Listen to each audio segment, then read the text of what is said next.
tradutora, investigando a acessibilidade criativa. Antes só da Paula entrar, eu queria saudar e agradecer a presença das crianças no auditório. Tá bom? Paula, esperamos você. Bom dia. Primeiro vocês vão ficar só com o som da minha voz. Eu gostaria de convidar as pessoas que estão nesse auditório, quem quiser, fechar os olhos e tentar imaginar como foi o seu caminho até aqui. Tentar lembrar dos lugares por onde você passou, dos lugares que você viu.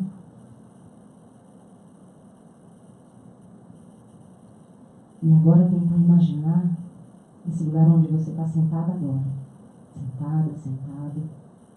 Esse é um auditório com aproximadamente 100 lugares.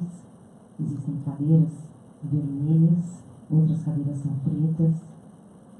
Um corredor a cada lado desse conjunto de cadeiras. E nós estamos aqui agora para conversar sobre acessibilidade criativa. Então, nesse momento, eu tiro meu microfone da boca para que, se houver alguma pessoa com deficiência visual, saber onde eu estou localizado, de onde está vindo a minha voz. Bom dia a todos. Estou caminhando em direção ao palco e agora eu vou subir, são 4 degraus. E aqui ao meu lado direito, a gente tem a Alessandra Ramos. A Alessandra é uma intérprete de Libras. Eu continuo falando fora do microfone, para que vocês saibam onde eu estou. E bem ao meu lado, a quase um braço de distância, está aqui a Alessandra, nossa parceira, nossa companheira. Bom dia.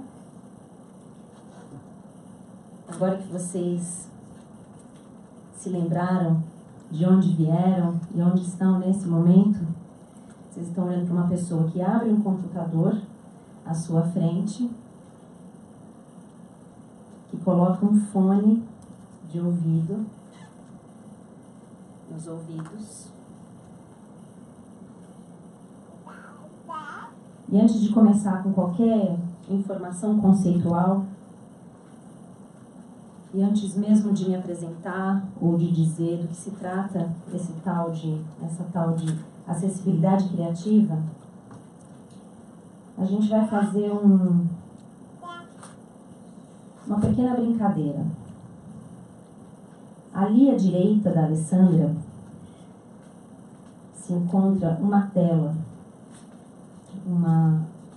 um telão onde imagens são projetadas.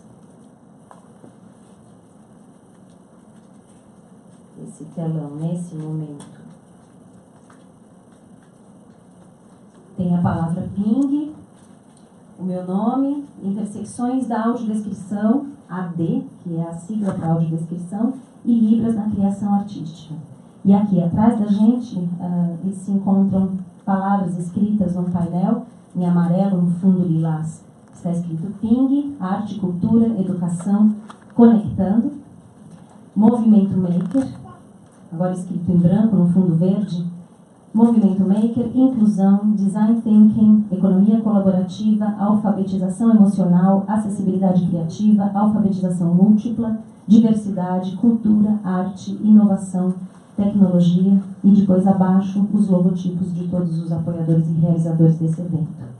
Então é assim que está esse palco nesse momento. O resto do palco está limpo, livre, nós podemos ocupá-lo. Se alguém se interessar, a gente divide esse palco com quem estiver aí. Então nesse momento eu vou colocar essa brincadeira para vocês, que é algo sobre o que eu vou falar. Mas eu achei melhor eu colocar isso antes, mesmo sem a gente ter nomenclatura ou sem ter pensado a respeito. Ali eu vou colocar uma imagem e eu vou...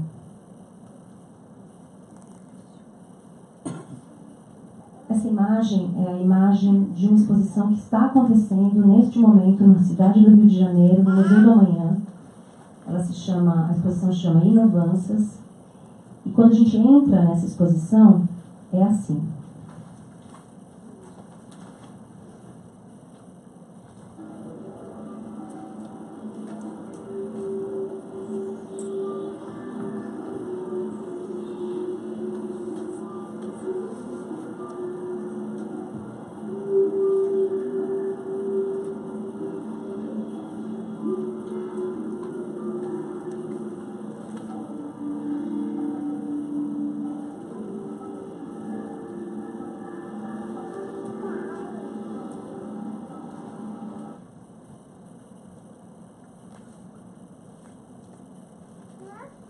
se eu sou uma pessoa com deficiência visual e vou a essa exposição, como é a minha experiência? Como a gente pode tornar a experiência de uma pessoa com deficiência visual significativa?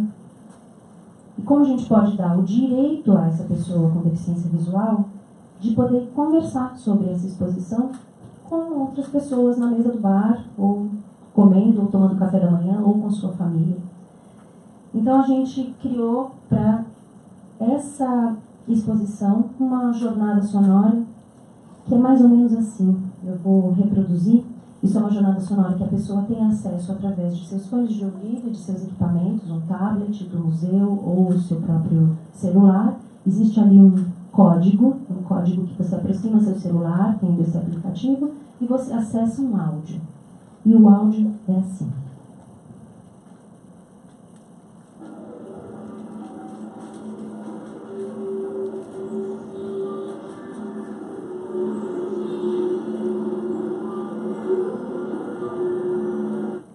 Só um instante.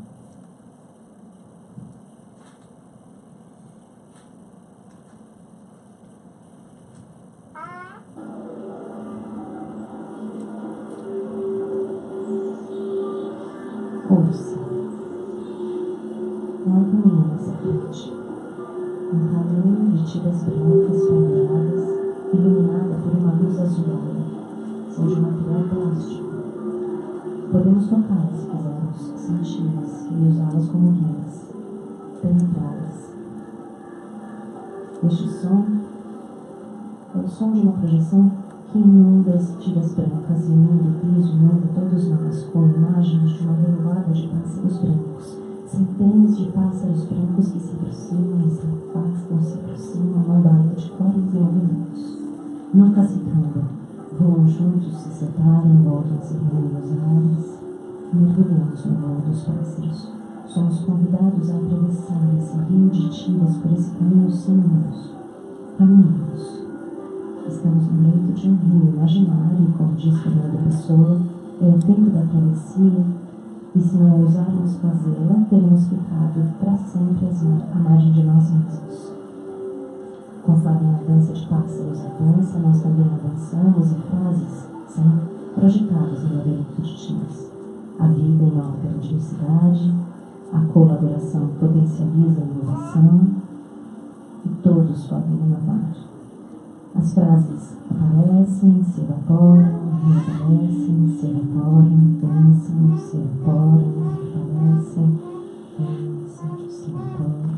As frases aparecem, reaparecem, dançam.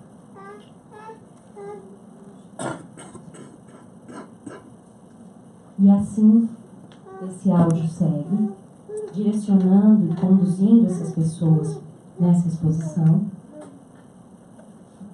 metaforizando, transformando essas imagens em palavras, e é isso que chamamos de audiodescrição.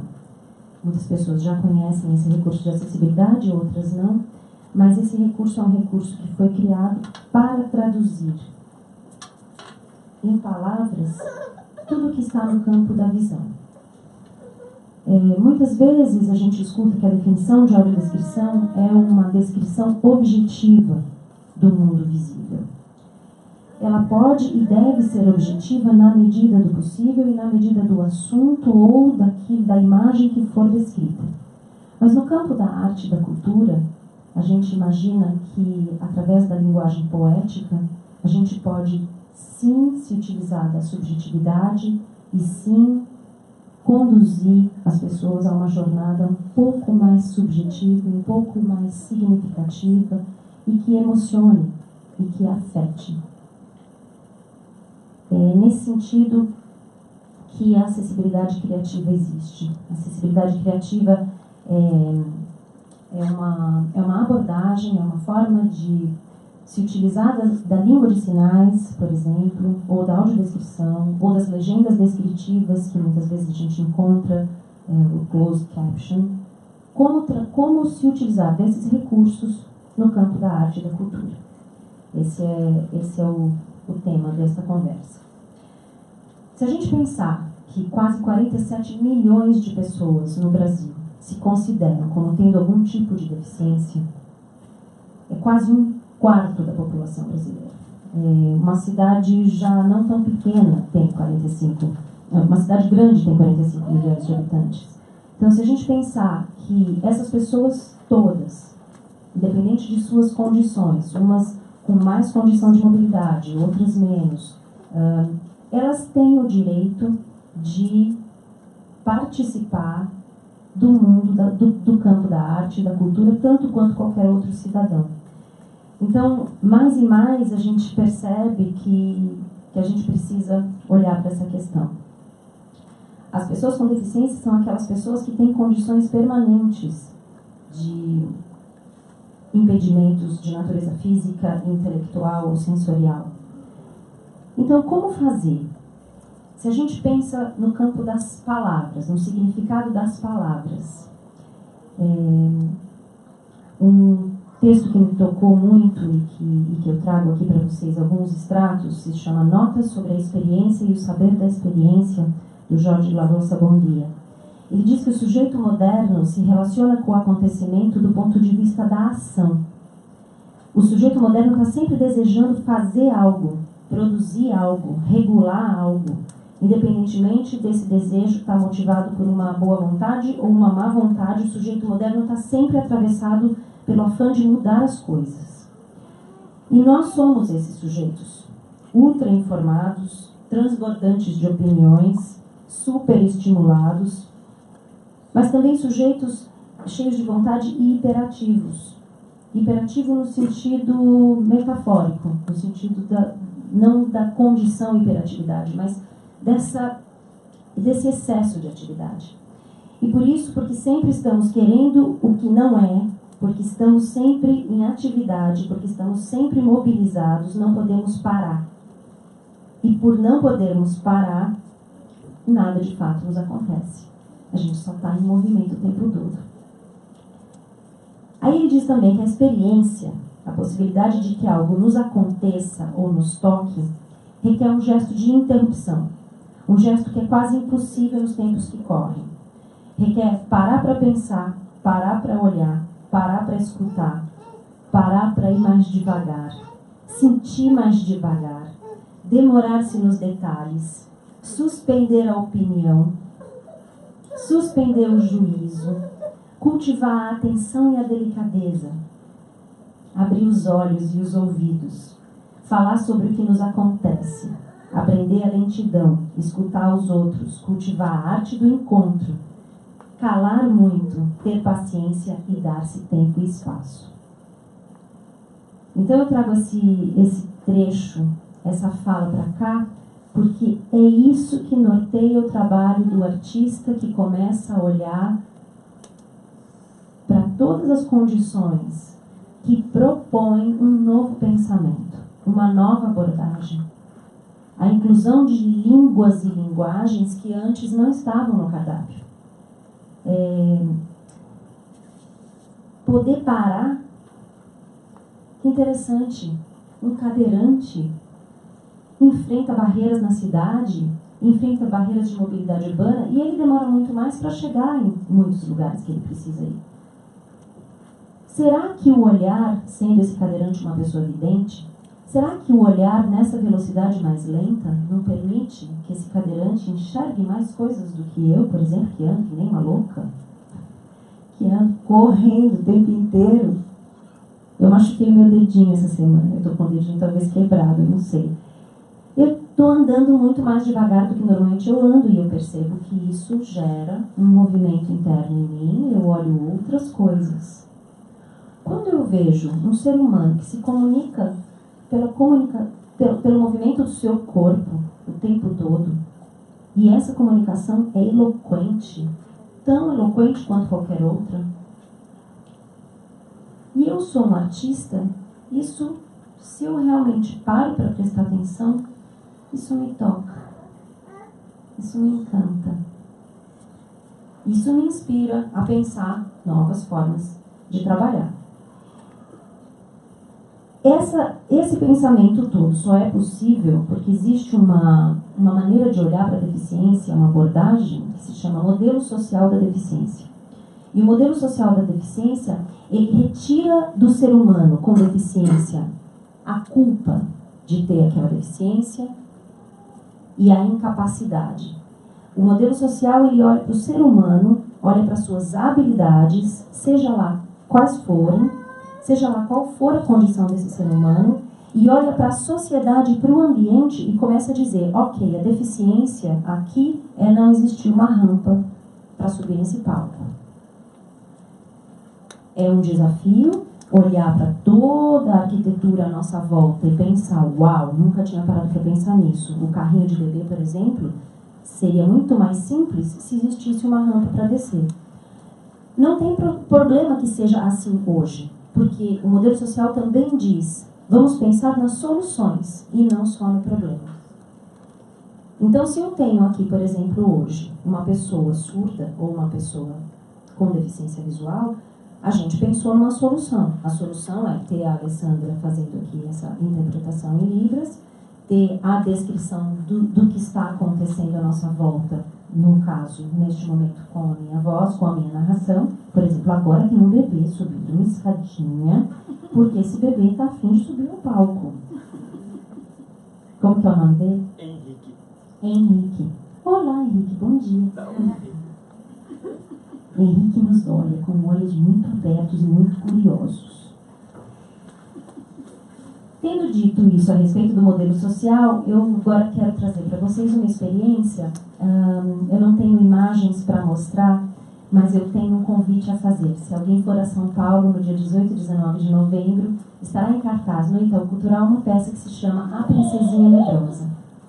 E A Princesinha Medrosa é um espetáculo para a família toda, mas focado num livro que foi escrito e ilustrado para crianças, mas não é um trabalho somente para crianças, é um trabalho para todos.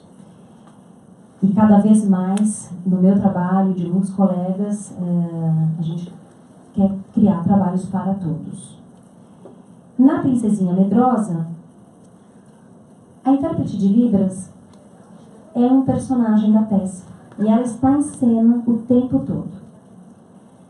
Na Princesinha Medrosa, todas as rubricas, que são aquelas indicações do dramaturgo, que diz assim, agora baixa, entre parênteses, né, no texto do teatro, agora vai baixar uma tela no centro do palco e todos os atores estão atrás dessa tela. Na Princesinha Medrosa, isso foi transformado em fala. Um guarda vira para o outro guarda e fala, mas o que é isso descendo no centro do palco? O outro guarda responde, é a parede do quarto da princesa. Ué, mas como? E essa luz? O que é essa luz que está iluminando? O que é essa luz do sol? Não, guarda, essa é a luz do sol, mas aqui no teatro, esse é o refletor que ilumina as pessoas que estão na plateia. Ah, mas a plateia é o reino? É, a plateia é o reino, a gente está usando a nossa imaginação. O tempo todo na Princesinha, o texto, de uma forma bastante pertinente e dentro de uma linguagem estabelecida, que é a metalinguagem, ou seja, a gente optou por falar sobre os movimentos que acontecem dentro de um palco. Então, é o teatro falando sobre o teatro. E isso com a função de dar acesso às pessoas com deficiência visual, e a gente acabou descobrindo que esse acesso é muito maior do que as pessoas com deficiência visual. Pessoas também com condições com deficiência intelectual, com algum tipo de déficit, também usufruem da audiodescrição. Isso é muito importante ser lembrado. A descrição na Princesinha Medrosa, ela também fez muito sentido porque a história é uma história sobre o medo, sobre os muitos medos que a gente tem. E um dos medos que a princesinha tem é de ficar no escuro. Então ela não consegue dormir.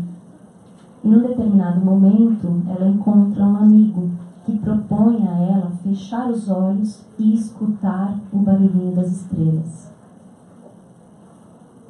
Quem já escutou o barulhinho das estrelas?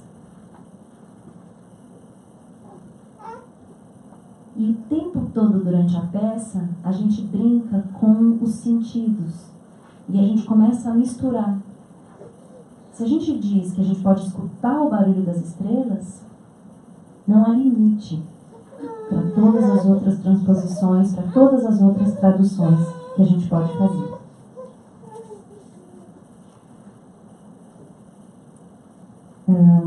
A gente tem também na Princesinha Medrosa uma coisa muito gostosa de se realizar, que é o prólogo tátil. Então, aquilo que no texto, porque a gente também não quer que o texto fique excessivo ou que fique explicativo demais, porque não é uma ação assistencialista, é uma ação estética.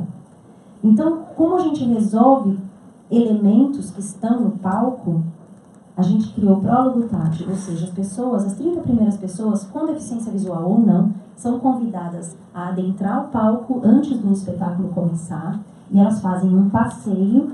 Os personagens já estão em cena, já estão com seus figurinos, e eles estão perto dos elementos que eles usam, e todos são convidados a tocar num copo que tem um canudo, que é o copo que o Senhor Sol vai tomar o seu chá, num cobertorzinho vermelho, que é o cobertorzinho vermelho que, num determinado momento, que os guardas convidam todo mundo da plateia para dormir junto, esse cobertorzinho é mencionado. Então, quando a pessoa com deficiência visual sai desse prólogo tátil e volta para a sua poltrona, esses elementos são mencionados e essa pessoa tem essa memória. Ela tocou, ela escutou, ela conversou com o personagem bem pertinho, colocou a mão no figurino, escutando esse personagem, esse ator falar. Então, quando ela estiver sentada na poltrona, ela não precisa da explicação, tudo de novo, de cada elemento, de tudo que está acontecendo. Ela pode olhar a obra. Ela pode estar ali em pé de igualdade com todas as outras pessoas da plateia. Isso não significa que todos os espetáculos de teatro que quiserem trabalhar com acessibilidade façam dessa forma. Essa é a solução que a acessibilidade criativa criou para este espetáculo. Outro espetáculo, por exemplo, de uma bailarina britânica chamada Claire Cunningham, ela fez um espetáculo chamado Guide Gods, e nesse espetáculo a audiodescrição também é aberta, e ela tem uma estenotipista que digita as legendas em tempo real. E ela canta, e ela se relaciona com as pessoas da plateia, existe uma proximidade física. Essa é a maneira que ela encontrou para falar do assunto que ela queria falar, que é religiosidade e deficiência. Portanto, ter os recursos de acessibilidade incluídos na criação artística é uma ação possível desde que os artistas estejam conscientes e conheçam os recursos e adentrem no universo das pessoas com deficiência e suas condições cada vez mais. E como muitos dizem, estes são estímulos para o campo da arte que podem levar o artista a dar outros passos, a mergulhar em outros universos, a criar outras soluções para a sua expressão. Existe também uma maneira de se trabalhar com a audiodescrição, que é oferecer para a pessoa com deficiência visual um áudio que ela escuta antes de sair de casa. Então, ela já vai para o teatro com o imaginário dela preenchido e ela senta no espetáculo e assiste a peça. Ela imagina o que está acontecendo. E lembrar também que, de qualquer forma, nós todos, mesmo as pessoas videntes, com graus variados de visão, por exemplo, eu sou míope, enxergamos coisas diferentes do nosso colega, que também é vidente ou que também é míope. Então, de qualquer maneira, uma descrição de uma imagem, a partir de uma subjetividade deste tradutor, ela vai ser diferenciada. Uma pessoa nunca vai traduzir ou vai descrever uma imagem da mesma forma que outra. Explorar a potência criativa dos recursos de acessibilidade é também uma ação formativa, tanto para estudantes como para profissionais da área da educação, porque todos podem se beneficiar ao incluir essas traduções intersemióticas nas suas práticas diárias. Mais pessoas com deficiência se sentem encorajadas a criar e a atuar profissionalmente. Mais pessoas com deficiência se sentem representadas quando escolhem enfrentar as barreiras da cidade e ir para um espaço cultural. Mais autoestima, maior trânsito de ideias e sensações entre as pessoas com e sem deficiência. mais alta qualidade do que se oferece ao público em geral, portanto, uma sociedade mais saudável é possível quanto mais criativa e inclusiva forem suas ações culturais. Muito obrigada.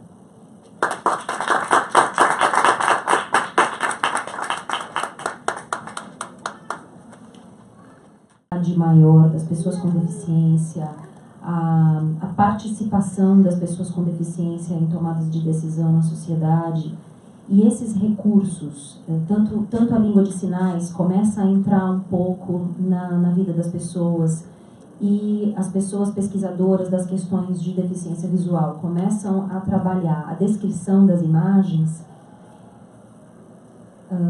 e a gente percebe que essa história é uma história muito recente. A gente entende que esses recursos, eles ao longo do tempo, foram sendo formatados, desenvolvidos, algumas descobertas foram feitas pelos pesquisadores, pelos profissionais que trabalham com isso. Então, se chegou a uma certa normatividade, uma certa catalogação de coisas que dão certo. E isso é maravilhoso. É maravilhoso porque se a gente não tivesse isso, como a gente faria para quebrar ou para expandir essa noção de recurso de acessibilidade para chegar nisso que a gente hoje está chamando de criativa e que daqui a pouco vai ter outro nome e que daqui a pouco não vai nem mais precisar ter uma classificação. Daqui a pouco vai ser simplesmente mais uma ação no mundo com outros 30 nomes, porque cada um vai colocar bastante sua subjetividade. O que eu sinto que é diferente, que a gente pode, nos últimos poucos anos, começar a adentrar, é que de tanto a gente realizar, de tão bons profissionais temos nessa área, que a gente percebe que alguns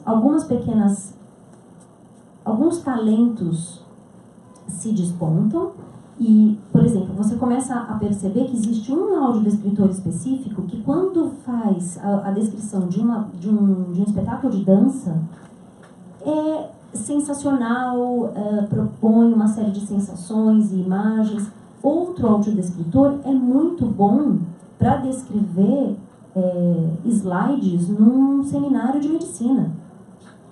E faz aquilo com uma precisão nos detalhes, um tom de voz específico e que compõe com o assunto que está acontecendo ali. Então, a gente começa a perceber que não só as palavras, mas a respiração, o tom de voz, a idade do emissor dessa voz, tudo isso compõe uma camada a mais na atividade que está acontecendo. Eu costumo, e eu posso estar errado e daqui a pouco eu posso mudar de ideia, mas eu costumo no momento dizer que existe uma grande diferença entre o uso tradicional dos recursos de acessibilidade na arte, porque a arte permite que a gente expanda essas características e experimente novos formatos. Mas quando a gente está falando de uma descrição mais objetiva, por exemplo, num congresso de engenharia, de medicina, onde a gente está focado em dados mais específicos e mais objetivos, eu diria que a maneira tradicional de usar os recursos é excelente. E temos profissionais incríveis e estamos muito bem aqui no Brasil em relação a isso. Mas quando a gente fala de atividades do campo das humanidades ou do campo da arte, eu diria que os profissionais que trabalham da maneira tradicional podem e devem se divertir, brincar, experimentar, se utilizar de outras formas, colocar a sua subjetividade, seus talentos, suas características em jogo. Então eu acho que isso me traz um pouco essa diferença. Queria só lembrar que ainda dá tempo, quem quiser fazer pergunta pode entregar para a nossa equipe ali, que eu recebo aqui para a gente continuar a conversa, tá? Quer falar? Queria só dizer que a gente está agora sentado no palco, a Melina do meu lado direito e eu aqui, porque a gente não falou, a gente está sentada em umas cadeirinhas e a Lê continua em pé. Por que a Lê continua em pé? porque a língua brasileira de sinais, ou a língua de sinais em geral, ela se utiliza do equipamento físico inteiro do intérprete. Então, sim, às vezes a gente vê um intérprete sentado, fazendo a tradução, mas, em geral, este profissional está em pé. Falei direitinho, né? Outro ponto que eu acho que é importante a gente trazer é não só na criação dos recursos, mas também pensando na própria criação artística, da presença da pessoa com deficiência nessa criação, como é o protagonismo, que caminhos a gente precisa trilhar para avançar nesse protagonismo da pessoa com deficiência no campo da arte, seja na criação de recursos, seja como artista. Eu acho que isso é uma questão circular, não tem começo, não tem um ponto inicial, é um processo de inclusão em todos os níveis. Então, se a gente pensar que a pessoa com deficiência tem o direito a ir à escola, tem o direito a estar escolarizada, tem o direito a repertório, porque um artista ou um criador, ele precisa adquirir repertório, e para ele adquirir repertório, ele tem que percorrer uma jornada, né, de múltiplos caminhos. Então, isso deveria se iniciar na educação. Como no momento temos uma sociedade onde mais da metade desses 45 milhões que eu mencionei são pessoas com baixíssima escolaridade, se a gente olhar para essas pessoas e pensar na sociedade como está, a gente precisa então criar uma forma. O ideal seria que essas pessoas estivessem todas criando em números equilibrados com as pessoas sem deficiência. Não tendo isso ainda, a gente precisa investir muito nos recursos de acessibilidade para que essas pessoas venham, criem repertório e se descubram profissionais de alguma área. Se for do campo artístico, ela vai assistir um espetáculo, ela vai numa exposição onde ela consegue acessar o conteúdo, então ela vai aumentar o seu repertório e vai, quem sabe, se descobrir uma pessoa que age nesse sentido.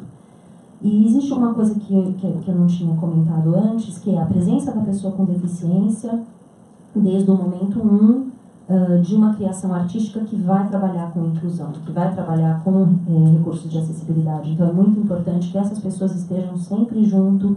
Existem consultores, pessoas com deficiência visual que são consultores profissionais de audiodescrição e os profissionais todos de Libras. Existem os intérpretes e existem também as pessoas surdas que são intérpretes e pensadores, pesquisadores.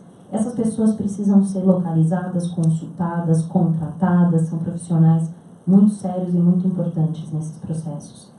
E na Princesinha, por exemplo, e também no Inovanças, a gente conseguir criar os recursos de acessibilidade antes do início, antes da abertura da exposição ou de uma semana anterior à estreia da peça, que esses profissionais estejam envolvidos na criação desde muito antes, do mesmo momento que um expografista, do mesmo momento que um ator, que um dramaturgo, que os recursos de acessibilidade sejam pensados desde o início. Isso garante que a obra vai atingir mais pessoas com deficiência, podendo então aumentar seu repertório. No caso de Inovanças, especificamente, a gente tem uma ação que é bastante interessante, que é a maneira como o piso se orienta, né? Queria que você falasse um pouquinho disso. Aí estou falando também com conhecimento de causa, porque a Inovanças está no Museu da Manhã, a gente participou junto do desenvolvimento da acessibilidade criativa, e acho que é um ponto interessante da gente conversar sobre o que significa um recurso de acessibilidade, né? A gente está falando aqui de profissionais, no caso de pessoas como a Lê, no caso de pessoas como o Bruno, que é o nosso educador surdo no museu, ou da Paula como audiodescritora, mas existem outros recursos que podem ser utilizados para acolher de uma maneira mais interessante a experiência da pessoa com deficiência nas exposições, ou nos trabalhos, ou no nosso cotidiano. Então, no tempinho que a gente tem agora, queria que a Paula comentasse um pouquinho sobre isso. O piso da exposição, quando a gente viu o desenho da expografia, ele tinha umas linhas, um desenho. E um desenho esteticamente pertinente com o desenho da exposição como um todo. É uma exposição muito fluida, sem paredes fechadas. Você consegue ter uma sensação do espaço como um todo, apesar dos elementos vazados que existem ao longo do espaço, e esse piso com essa linha. E a gente queria fazer uma exposição o mais acessível possível e conversando sobre o que é o piso tátil, o piso podotátil, esse piso que a gente encontra na cidade, no próprio Museu do Amanhã, ao longo de todos os espaços. E nessa exposição isso não estava previsto. E a gente pensou, bom, então tá, o que é possível pensar a respeito desse piso que não seja, que não vá atrapalhar o caminhar dos visitantes e que não seja desconectado da criação estética dessa expografia. Aí a gente lançou uma pergunta para os expografistas. Como é a textura desse carpete, que muda de cor no canto? Será que a gente consegue fazer ele mudar de cor e também de textura? Então a gente descobriu que usando mais 2 camadas, uma textura um pouquinho mais grossa, dá no caminhar uma sensação diferente. Então no áudio a gente indica que a pessoa que piso mais rígido e mais firme está sempre no centro, ao longo desse leito de rio. Porque, na verdade, também existe essa metáfora em relação à criação da expografia do Inovanças, do conceito da própria exposição. Então, a gente descobriu isso, que usando um piso que, se ele ficar um pouco, se eu sinto no meu caminhar que ele ficou um pouquinho mais duro ou um pouquinho mais alto, eu sei que eu estou chegando perto da parede, então eu tenho que voltar para o leito do rio. Isso para mim é bastante interessante porque é como a gente sai da justificativa do custo, né? Fazer um piso podotátil com uma empresa especializada no piso podotátil, que é super importante para lugares que têm um fluxo maior e um tempo maior, né, de permanência. A Inovanças é uma exposição temporária, mas a gente consegue encontrar soluções criativas, acessíveis e acessíveis financeiramente também, para que essa experiência, inclusive a experiência de estar no leito do rio, ela deixa de ser só uma experiência do caminhar, ela passa também a ser uma experiência sensorial. Então, acho que esse é um ponto que a gente fica com bastante... achei com bastante êxito, assim, né, na exposição.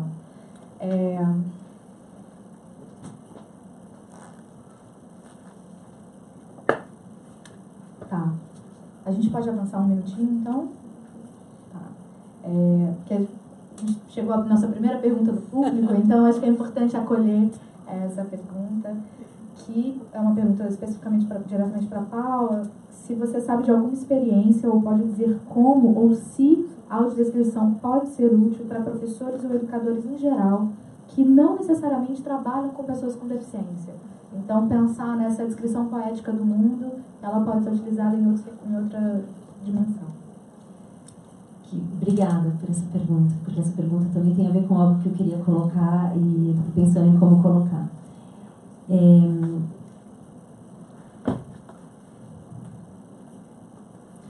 Trabalhar com audiodescrição, em geral, amplia nossa capacidade verbal, amplia conhecimento.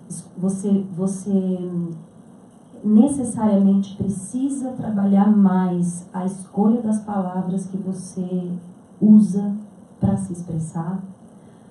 Você necessariamente trabalha a escolha das palavras sem juízo de valor para descrever o mundo ao redor, inclusive seres humanos.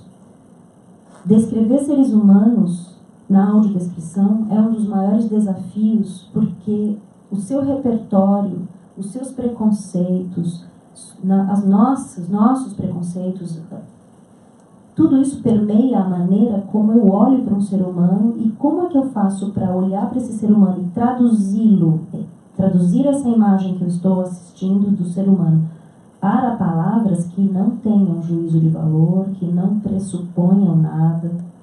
Então, esse exercício para um professor, para um educador, para o aluno, é um exercício riquíssimo. Trabalhar os conceitos da audiodescrição para trabalhar as relações humanas. E também, quando a gente, por exemplo, pensou nessas jornadas sonoras dentro do Inovanças, a gente percebeu que são jornadas sonoras criadas por uma artista, que sou eu, e que trabalhava com jornada sonora para pessoas com e sem deficiência e não pensava antes na pessoa com deficiência. Trabalhava audiotours na cidade, trabalhos sonoros que muitos profissionais fazem, e comecei a perceber que quando a gente cria um áudio, uma jornada sonora para uma pessoa com deficiência, pensando também na pessoa sem deficiência, a gente enriquece a experiência de todos. Então, quando eu vou num museu hoje em dia, ou numa exposição, numa galeria, eu procuro escutar a audiodescrição, porque muitas vezes elas são feitas dessa forma, e elas me dão uma camada poética sobre aquilo que eu estou assistindo, que eu estou vendo. Então, para o educador, eu acho fundamental, acho uma das pesquisas bonitas que estão disponíveis nesse momento e que sim podem enriquecer muito a experiência de todos. Então, queria agradecer a todos vocês, agradecer imensamente a Paula por contribuir e compartilhar com a gente experiências tão significativas de um tema que é tão relevante para a nossa sociedade hoje, para a transformação social e para a inclusão, para que estejamos todos no mesmo patamar, né? Sem barreiras. Eu também quero agradecer e dizer a vocês que, se por um acaso alguém quiser entrar em contato através do Ping Festival, a Tati tem os meus contatos e tem autorização de compartilhá-los com quem quiser continuar essa conversa. E é um grandíssimo prazer poder compartilhar esse pedacinho de universo com esse grande universo que está aqui. Muito obrigada.